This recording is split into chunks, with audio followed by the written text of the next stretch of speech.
kuri ya radio haguruka turi ku munsi wa gatanu igenekerezo rya 20 ruheshi umwaka wa 2025 mu nkundire mbanze ndabahemwiriwe canke mwaramutse bivanye naho muherereye mere ku ngingo nkuru ziyagize. Ibitigiri vyari biherutse gutangazwa n'umugwiseni ko vyavuye mu matora y'abashinga amateka n'abajenama b'amakomine vyemejwe na sentare ijejwe kubahiriza ibwirizwa shingiro. Uramutwaye yo sentare akaba anavuga ko n'abari bitwaye ngo bavuye bigarura kuko basanze atavyemezo bigaragara bafise. Ishirahamwe FVS abagenzi b'abana ryo mu ntara ya Rumonge yarajwe ishinga n'ibitigiri by'abana babigeme bafatwa ku nguvu kuva umwaka wa 2025 utangura. Iryo shirahamwe rivuga ko hafashwe ku nguvu abigeme 18 harimwo n'abafise munsi y'imyaka 5. Mwateguriwe n'ikiganiro iganuke kigashimikira ku ijambo ry'Imana riri mu gitabo c'ihunguka abandi bita co kuvayo ikigabane c'indwi. Ubutuma mvuga mu kanyumva niji Selemani Rakiza kuri mikro muri kumwe na jewe Aline Munezero. Mu kanya tuja mwidonido. Ndasubiye kubaramutsa nongera ndabaha ikaze. Mwari muhejeje kuvyumva mu ngingo nkuru sentare yubahiriza ibwirizwa shingiro yemeje kuri wa 20 ruheshi umwaka wa 2025 ivyashikirijwe n'umugwiseni mu matora y'abashinga amateka yo kuwa gatanu ruheshi umwaka wa 2025. Valente Bagorikunda umukuru w'iyo sentare yagize ati nduguruye twamugina nta tunenge tuboneka twotuma hahakanwa ivyavuye mu matora ndugaye twamugina. Valente Bagorikunda yamenyesheje ko basubiyemwo barasuzuma basanga amatora yagenze neza hisunzwe ibwirizwa shingiro ry'u Burundi n'itegeko rigenga amatora. Yamenyesheje ko abari bariyandikishije ngo bazotore bagera ku miliyoni 6,134,898 hakaba hatoye imiliyoni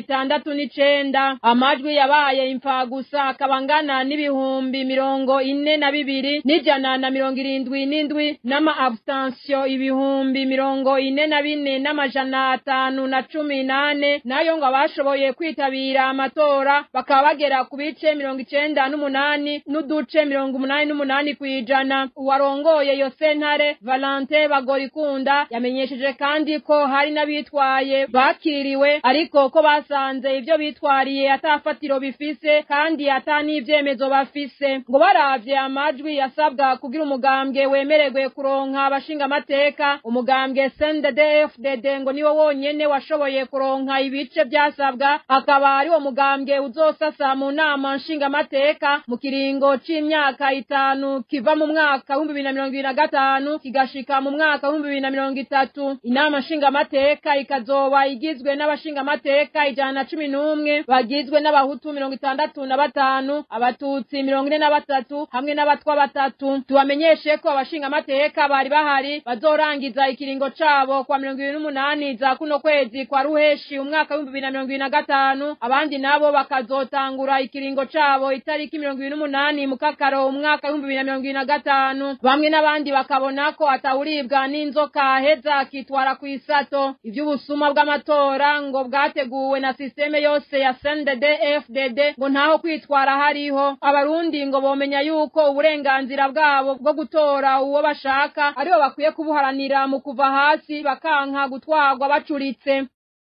Abanyagihugu barayamenyesheje ko bahisemwo kwifatanya na Rede Tabara ngo kuko atakindi gisigaye co tabara abarundi bafatiye ku busuma bwaraye bubaye mu matora y'abahanuzi b'amakomine n'ayabashinga amateka yo kuwa gatanu ruheshi umwaka wa 2025 agarukanye intwaro y'umugambwe umwe mu Burundi. Barashikiriza indirimbo imwe muzo bafise ziririmbwa n'abasirikare ba Rede Tabara. Mutegabiri agace gatoyi.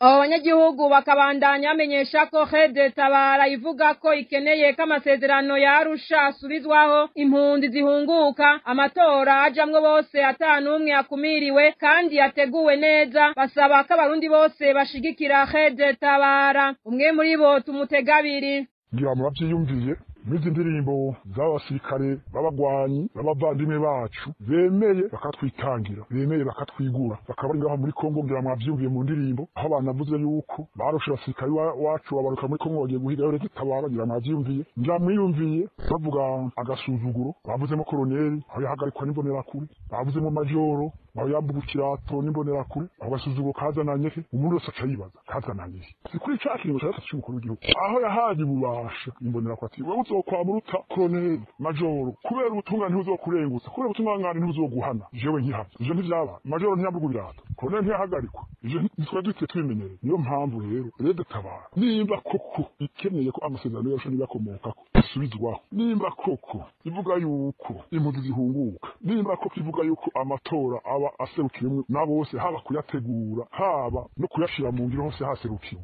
ikaba ivyo kiyo bigirira idufashe ibisuma n'abambuzi ikabidukurako ni kuri nasaba ko n'abandi mu by'inyuma yayo twefata mugongo tukayishigikira bituse kwa amatora yabaye Musanteri wa komine Bugabira mu ntara ya Kirundo amaze iminsi abangamiye abarezi bo kuri lycée d'excellence Musinzira mu ntara ya Gitega uwo musanteri akifuza ko umuhungu wiwe w'imbonerakure yiga kuri iryo shure mu mwaka wa nyuma amenya kandi atamanota asabwa n'amategeko afise abigisha bakaba barakoranye incuro zitatu zose kugira barabe uko bobigenza ngo iyo mbonerakure imenye biranka abatari bake bavyumvise bamenyesha ko batatangaye ngo kuko mu gihugu cyose bisa n'ibimeze uko ahenshi imbonerakure zirayoberwa mu ishure abayobozi basanzwe bayoboka umugambwe CNDD-FDD bakazishigikira mu kuziha amanota ya gusa ngo zimenye ubwabo banyagihugu indero mu Burundi ngo yarishwe n'ubutegetsi bukomoka muri CNDD-FDD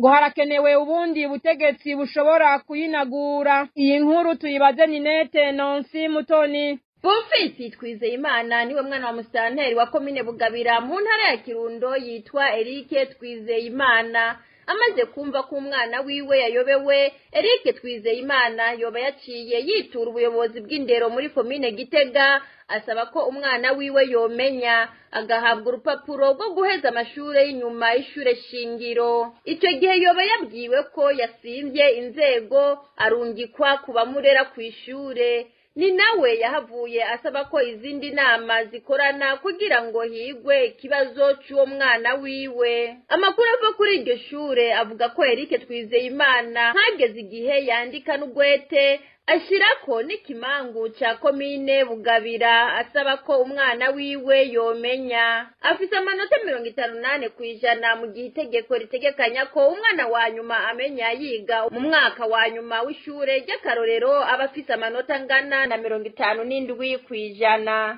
Igiture cyo musanteri kigitangura abarongoye iryo shure barahiye coba bafuta amanota amwamwe y'indero ya Bonfils Twizeyimana imbonerakure bamuha yandi bagira ko batera ubwoba umwe mu bigisha ngo amwongerereze amanota mu cigwa ciwe esheke afise muri ico cigwa badashima kuvuga ivemwo ariko biranka Bonfils Twizeyimana yarahawe n'izindi mpapuro kugira ngo agire reclamation arabura naho nyene aho akura amanota amufasha kumenya mu bijanye n'indero umunyeshure Bonfils Twizeyimana imbonerakure akaba n'umuhungu wa musanteri wa komine Bugabira yagirizwa n'abarezi bo kuri lycée d'excellence Musinzira Igitega ko yarongoye abandi banyeshure batera amabuye umuankadresse umunsi abanyeshure bo mu mwaka wa nyuma bagira ibirori basezerana abo banyeshure bakaba barashikanye indobo y'amazi ahari uwo muhankadreze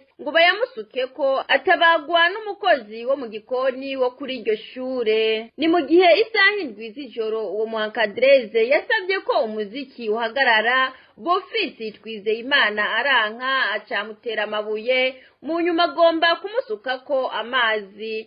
Imbere yaho bamwe mu banyeshure bemeza ko yigeze gufatwa n'abajejwe indero kuri iryo shure avuye mu muziki hagati mu gisagara cya Gitega mwijoro hafi isaha 7. Bofisi Twizeyimana akaba yagiye kwiga kuri Excellence do Musinzira avuye kuri Excellence do Musenyi mu ntara ya Ngozi.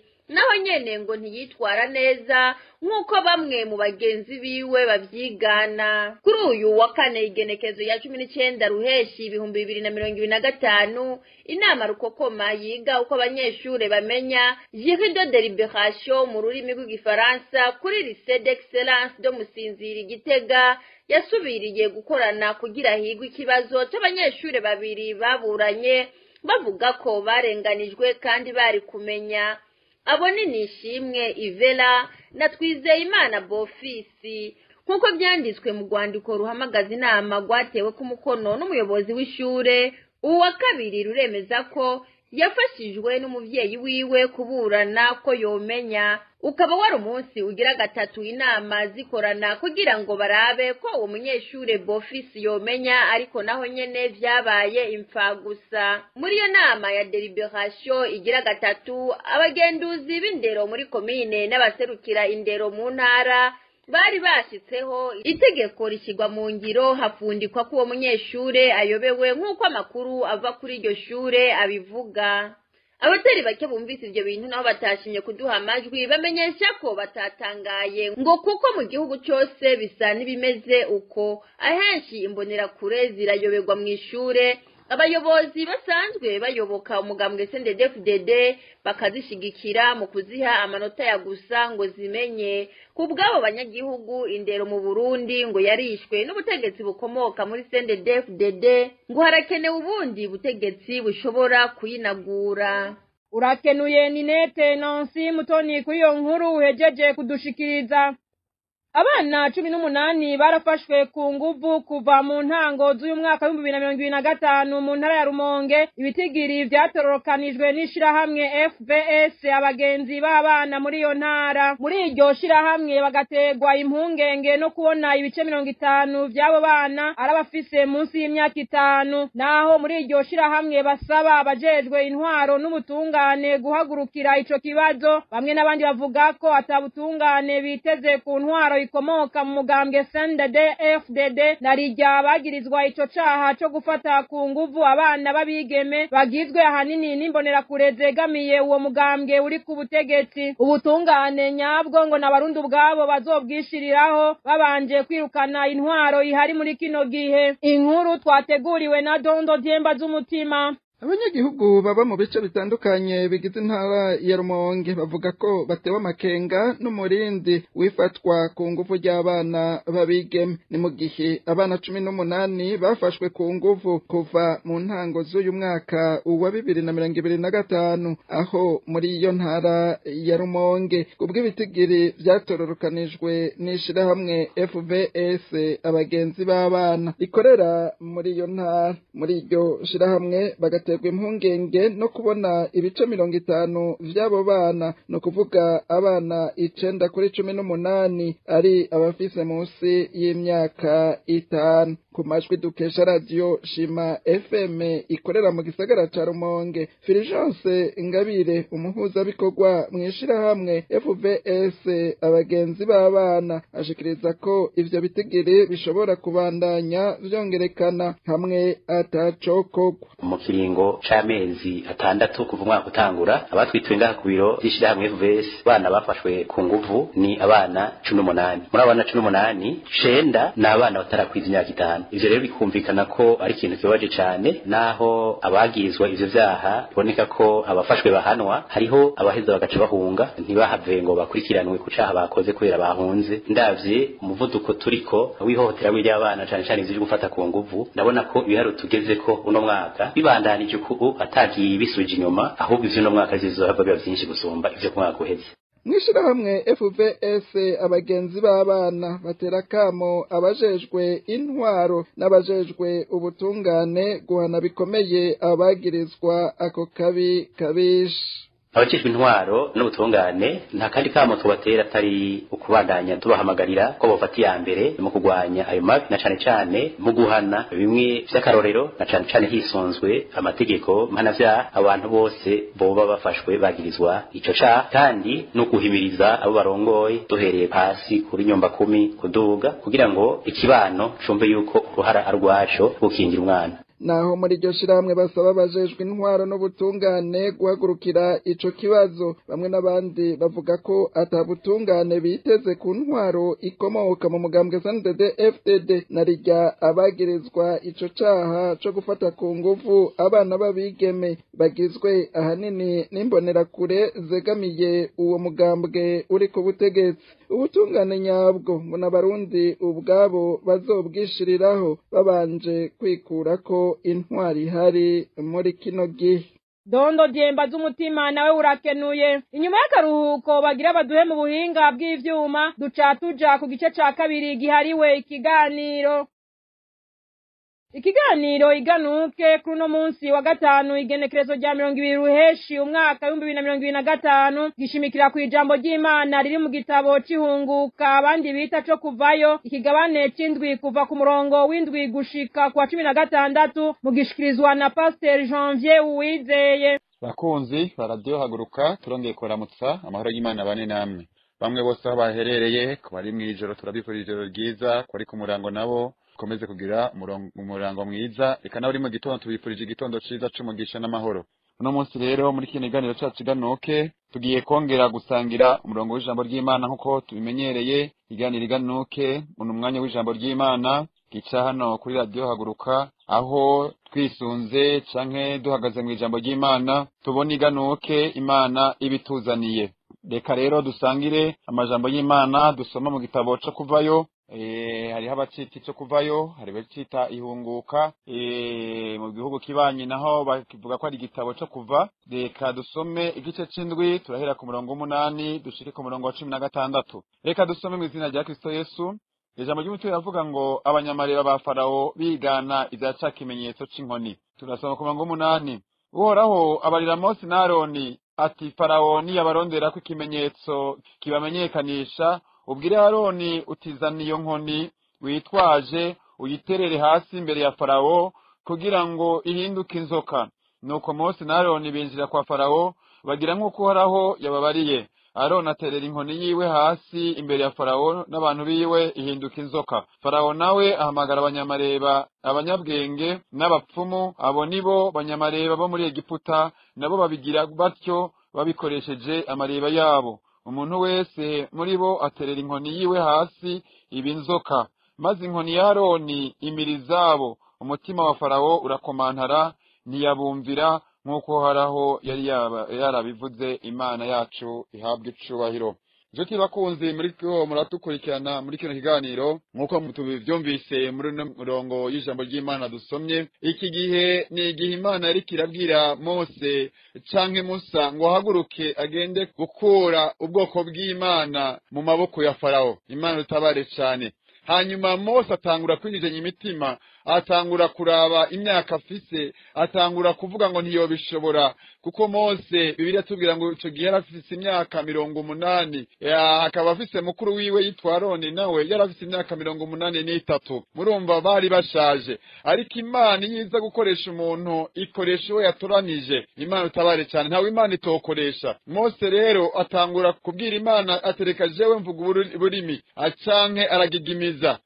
Imana utabare cyane, ariko Imana iramubwira ngo wewe Mose we nzoba ndi kumwe nawe. Imana imuha ibimenyetso, iramubwira ati ahubwo reka ndaguhe na mwene wanyu Aroni wewe n'imvuzi. Imana utabare cyane, Imana iraguhagurutsa ikaguha na Aroni ho guherekeza. Yesu nashimwe cyane. Manze rero Mose aragenda mu bimenyetso Imana ari yamubwiye, iramubwira ati jana iyi nkoni niwe iterera hasi irabinzoka.